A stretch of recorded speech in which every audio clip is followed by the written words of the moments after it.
A district court judge put an injunction on federal funding for embryonic stem cell research. Based on an interpretation of the Dickey-Wicker rider that not even Bush-supported Congress will soon make this a moot issue. When they pass legislation to expand funding this time, Bush cannot veto it. I think embryonic stem cell research is wrong, because it kills babies. Oh no, here we go. The cells in question are removed from a collection of cells that are going to be destroyed anyway.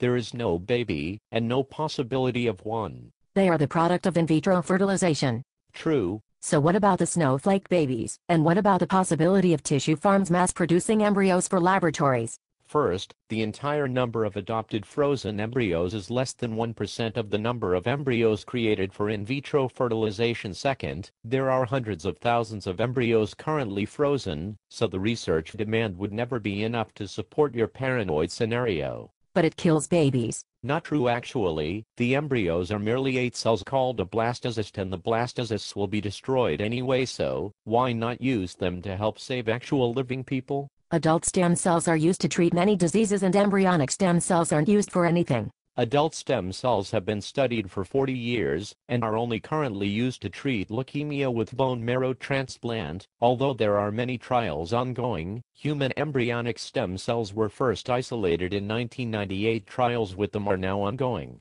But embryonic stem cells only form tumors. Only if you implant them without first inducing differentiation into the desired tissue type. All current trials have undergone extensive animal testing showing that the current methods don't produce tumors. This is very carefully scrutinized by the FDA. Stem cells can now be made from skin cells, so there is no more need for embryonic stem cells. Induced pluripotent stem cells, they are an important discovery and a good tool for laboratory research. However, the methods used to create them use viruses to transport the reprogramming genes, leaving viral material in the cell, or use cancer-causing genes, and don't replicate very efficiently. They also have memories of their original tissue type. These reasons make them currently unsuitable for clinical use. There are existing embryonic stem cell lines, so making new lines is unnecessary. Not true. The existing lines were generated using obsolete technology, some suffer contamination, and are old. Stem cells are not really immortal, and after enough replication can produce errors which render them unusable. It is also necessary to have a wide genetic variety to avoid problems with implant tissue rejection.